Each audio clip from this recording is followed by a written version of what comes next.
the next episode, I'm curious to see if he's gonna actually meet up with Boba Fett, dog, because it's like obviously he's gonna want to leave Tatooine, but at the same time too, he's told that he has to find the Mando that's on this planet, which knows the relation to Baby Yoda. Right. And I mean, the next episode, I'm pretty sure, is called The Confrontation. So it's possible that, I mean, it didn't show him leaving Tatooine at the end of the episode. It just showed them going back to town. Mm-hmm. So, and I mean, it would be definitely, it would be pretty anticlimactic to start out that way when your lead protagonist character literally slays a dragon in the first episode, and then you get the peak of one of the best and most loved, fan loved characters ever to come back. So I'm hoping that it has that whole title of the next episode has something to do with Boba Fett, because so now that we've showed it, like, don't hold back now. You only got 8 episodes. I think is gonna be something different because, like, as you see, like he gave up his armor, with the Jawas. The Marshal had the armor, and obviously there has to be some type of conflict because the title's called Confrontation. Yeah, for sure. And I mean, there's a lot of different ways that could play out. The way this show kind of is set up to kind of be a space western. It has that kind of feel to it, and they keep coming into all these situations where, they have like these classic western type deals or mythological things. Not only going back to the swallowing, Jin being swallowed, kind of, Jonah and the whale thing, plus, slaying the dragon is maybe in the Western looking thing of the good, the bad, and the ugly. The good being the Mandalorian, the bad being Moff Gideon, and then the ugly, or really the unpredictable, because of how, he was just left there to die. I mean, the Empire fell, but it's not like anybody came looking for him, and he was like the number 2 man. It's got to feel like a little bit of a slight, in some way, for sure. So I mean, his unpredictability of what he's going to do is definitely huge. And now that we've seen his face, it takes you back to the episode in season 1 where I do think it was him who came upon Fennec Shand. That first episode where the Mandalorian's sitting around the fire and talking to the Tusken Raiders. There's one Raider who's kind of sitting off, but he's in screen, and it's kind of just, you can tell he's just to himself. And some people think that maybe because of the weaponry that Boba Fett had at the last shot, that maybe he's been in and out of like the Tusken Raider, possibly wearing a uniform in them just to, be able to find a way to survive, because it's unlikely he's just been walking around like that by himself, I would think. But, he is a legend. Even the first episode of the second season, it kind of reverts back to that because she even says, as a Mandalorian, you are both hunter and prey. So survival, it's adapting to your environment. And as you put that, like, that makes sense, especially when you see that end scene where you see that he's dressed like a Tusken Raider. Brings me to this theory of, if he knows where Baby Yoda is from, in some ways, I feel like Baby Yoda would be a reincarnation from the Samoans who made the clones.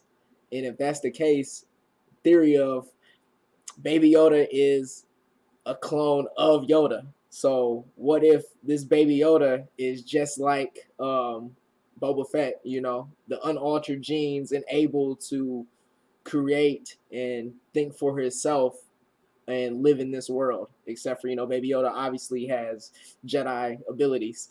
He's Right. made of midichlorians. As far as like Baby Yoda, where he's actually from, if that somehow ties into the Samoans, because why else would he be told to find this Mandalorian, and it happens to be the legendary Boba Fett, and just thinking about everything that he knows, being the secondhand man, to the Sith, he has to have some type of knowledge.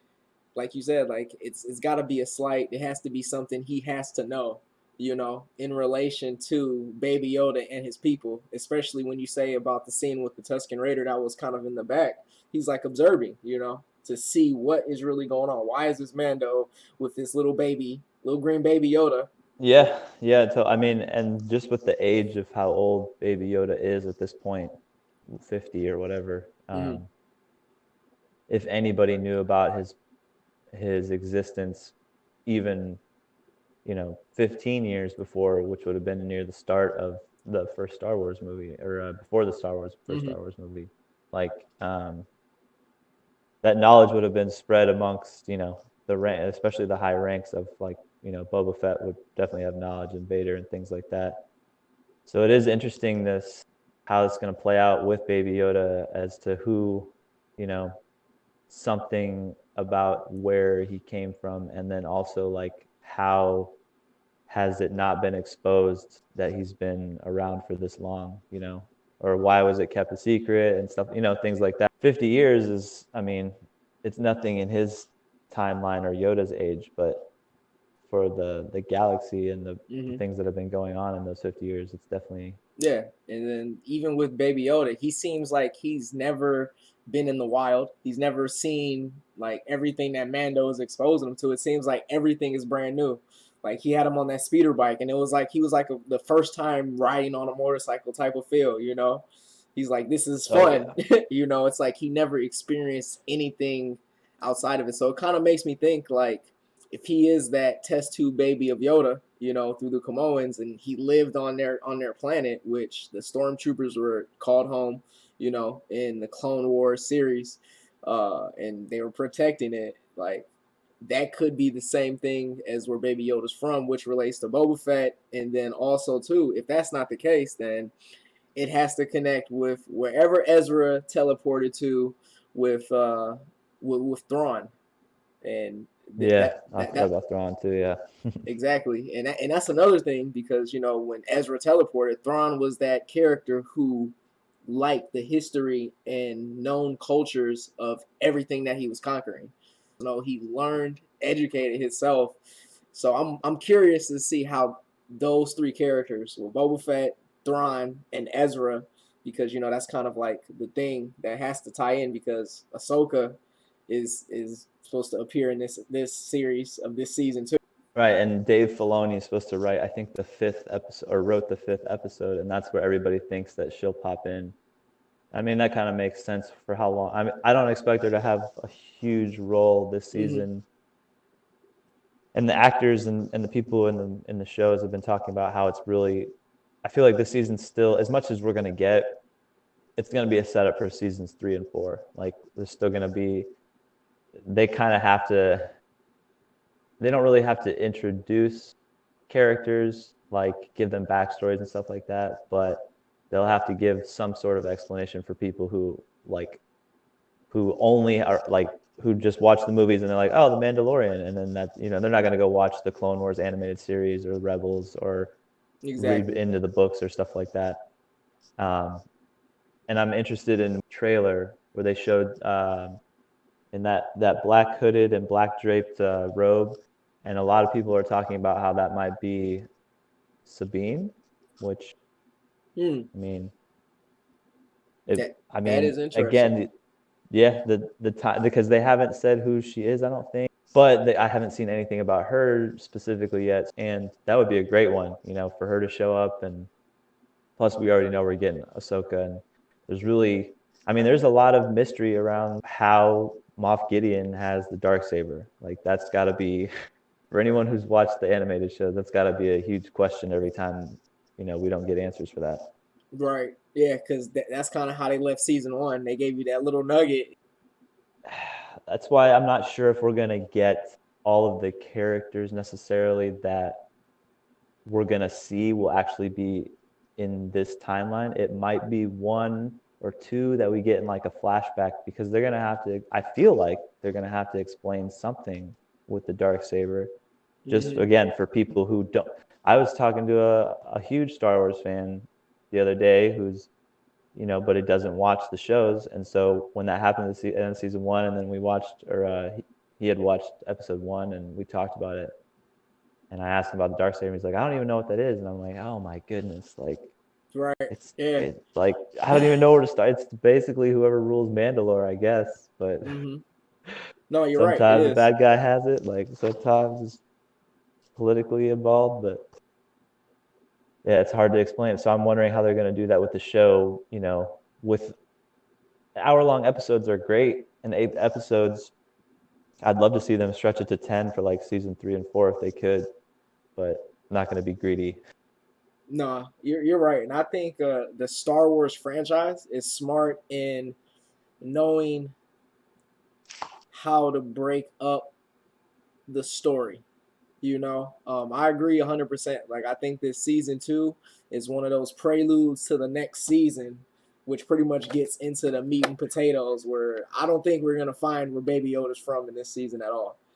I think Oh yeah, it's more of like that side quest and putting these pieces of the puzzle because like you said, the dark saber is just one like one piece of the many questions that are followed by how, why, and where and when. Even with Ahsoka being like remotely into the series, and her thing like is to find Ezra. If you haven't seen Rebels,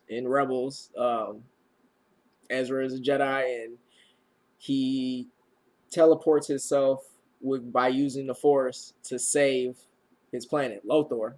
And Ahsoka comes back as a gray Jedi to Sabine Wren, and she says, "We need to go find Ezra." And that's how that series ends in Rebels. And then now you're getting that fast forward to Mandalorian, where she's gonna be on Tatooine. I mean, I don't know if it's Tatooine, but she's gonna be in this series. So I'm just really for like sure. interested to how Ahsoka appears in this show. Order 66 came, and then she shows up, and I'm like, wow. And I think it's going to be great if they tie in the end of the Rebel story because that is, I mean, it makes sense for them to do that just with the timeline because I mean, we have a conclusion to the Skywalker saga now. Everybody knows what happens. mm-hmm. The only thing they can do now is fill in the gaps with the thing like, the Obi-Wan Kenobi series that's coming out.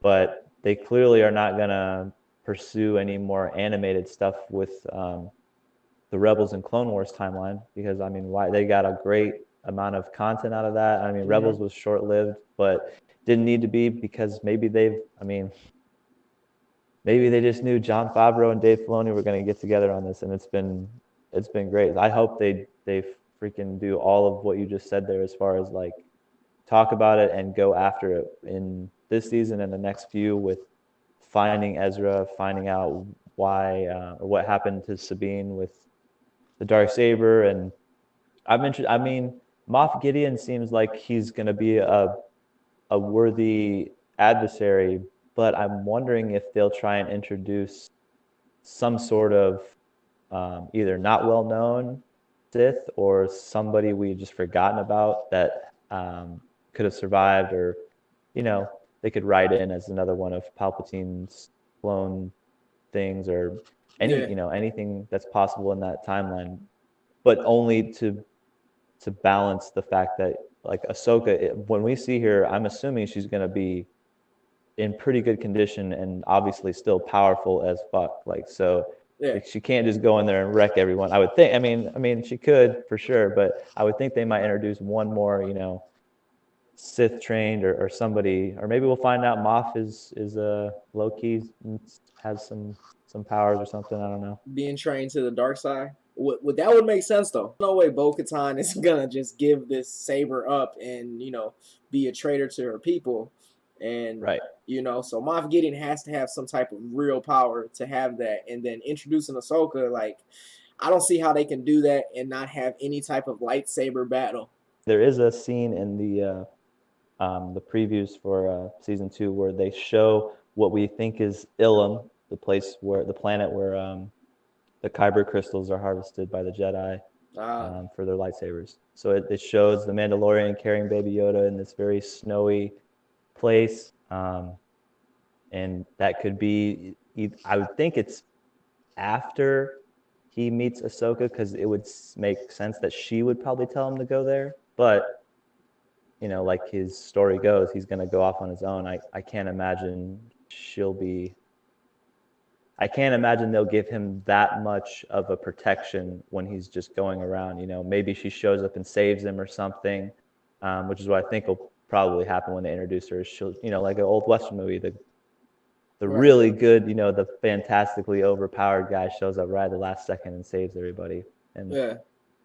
and then that'll be, I'm again just going by what a lot of people said with Dave Filoni's involvement with, I think it's again episode 5. So hopefully that'll set up some very interesting meetups between other characters in 6, 7, and 8. Leads me to believe right there that Moff Gideon has to have some type of force ability. Because, like you said, like if that's the case, if Ahsoka shows up and is gonna save anybody, what can touch Mando, a Mandalorian who is a trained assassin? Like you're not gonna sneak up on him. There's no real way to set up a trap. How is he gonna make? He's not vulnerable. His armor is, impenetrable by everything. Even Right. to the lightsaber. So I feel like with Moff Gideon, obviously he's a smart man. You know, I totally think it would make sense for them to follow the cloning thing that has reemerged over. I mean, the stormtroopers and everything, the Clone Wars. It would all make sense if everybody had some way that they have been cloned or could have been cloned. yeah. Um, Palpatine, Darth Sidious yeah, did I mean, it. You know what I'm saying? That's yeah, like the reoccurring like constant theme throughout the Star Wars saga is clone. It's cloning. that and anyone who falls isn't necessarily dead. I'm super excited now. I'm ready. I'm ready to watch this episode. It's only Tuesday. Have to wait Oh what man, 3 more days, bro? Like 4 more days to actually watch this next episode. that's why I like Star Wars. Like you have to be able to enjoy all the different content from literally like Hmm. graphic novels and comics to books to movies to TV series. Like they freaking add in stuff from video games. Like you know what I mean? Like there's no shortage of where they'll just be like, look, we're taking this and we're gonna keep using it because it's literally a part of the universe. And that's one thing that's great about Star Wars. Like you can dive into the universe. Every single person has like a connection. There's something about them that's awesome because they're a part of that universe. You know what I mean? Like Hmm. you want to know more about every single like every alien you saw in the ring in that first scene at the fight. Like how many different aliens from so many different totally. They had some. I mean, even Gor Koresh, the one-eyed guy that he was talking. I didn't even no one really knew until you read the credits, but that was John Leguizamo, which is a great little star John celebrity. Leguizamo, bro. Yeah, that was him. Wow. I just now found that out. I'm And today's years old, and I found that out. one of the guys that Mando killed was the same species as Darth Maul. It was the second guy he hit with his blade. Yeah, the Dathomirians. That was just little things like that where they have little. It's not even necessarily a Darth Maul callback, but it kind of is in its own way. Even if they didn't mean it that way, it is. And if they did mean it that way, that's even better. Like Yeah. And that's kind of like the great thing, because how you're saying Star Wars is this like universe and this creativity. Because, for instance, like the Rogue One story, they made a whole movie to basically debunk anybody who thought the dumbest thing that the Death Star was created in was that one plot point to destroy it. yeah, Like, you exactly. They're like, we're done with all you nerds. We're gonna make a whole movie. yeah. That Darth Vader scene was like the scene we all needed as kids too. Like that was just him tearing through rebels as they're getting away with the technology. Right, exactly. Like, and it's like in that point, it's like Darth Vader's first like presence of now I'm a Sith, I'm this badass, and then you get to see it in this current gen of cinematic, and it Right. complemented it well, and they even got James Earl Jones like to do the voice at that point. Yeah, they're so good with the little synchronicities of everything. And Anakin's droids, his 3 little droids we get to see again. Plus Yeah, the R5 unit.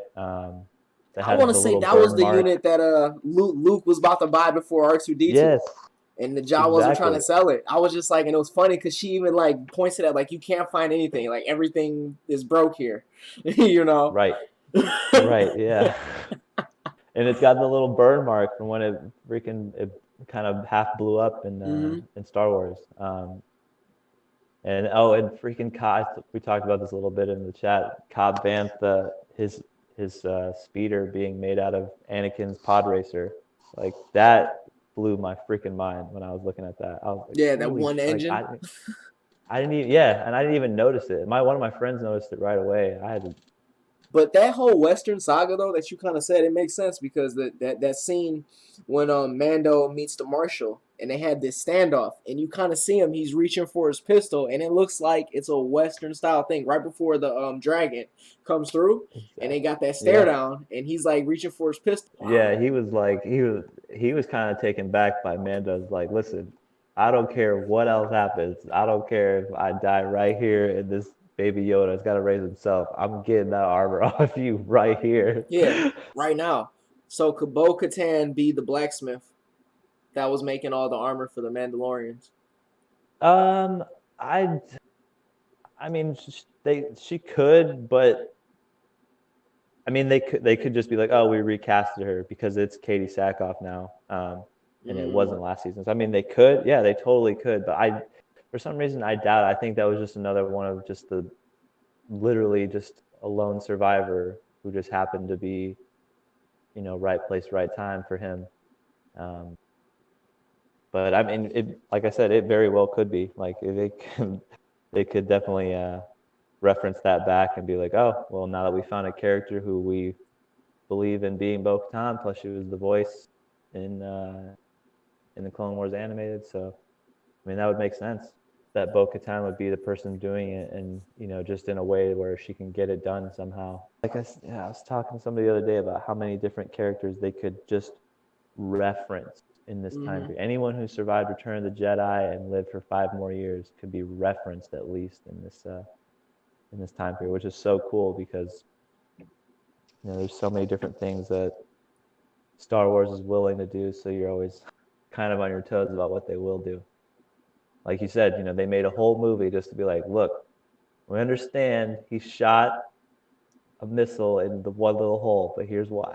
Exactly, exactly. Like one hole, and then even with Han Solo, about him doing that dust run in was it 12 parsecs? They had the Han Solo story with Lando Carlisian and how he even got the Millennium Falcon. Which to me, like they didn't have to do that, but they did, and it was like I thought that was a great movie. It surprised me, and then I'm a Donald Glover fan too. They love tying up loose ends and giving.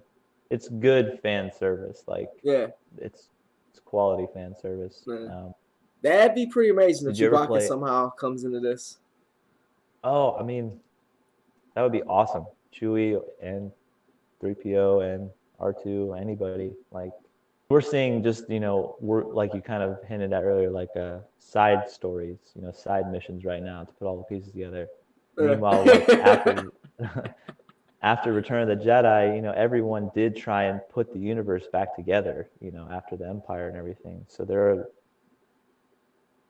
are possibilities of big name characters who survived that could be again, just probably referenced. We won't see anybody, but little lines here and there, maybe, or maybe like a little artifact or something. But I want to say Ezra still has one of the holocrons yeah, yeah, when that he. sounds right. And then speaking, I was just about to say something about the holocron, but with Cal Kestis. Did you ever play Fallen Order? No, but I watched the YouTube videos on it. Yeah, and they have and that takes place about 5 years after the Jedi Purge of Order 66, which is still within Vader's timeline, but it ends with the face-off between him and Vader, and Cal survives with the holocron, and there's no explanation to what happens to him, which would now be about 15 years, I guess, since we last saw Cal and this whole little timeline thing.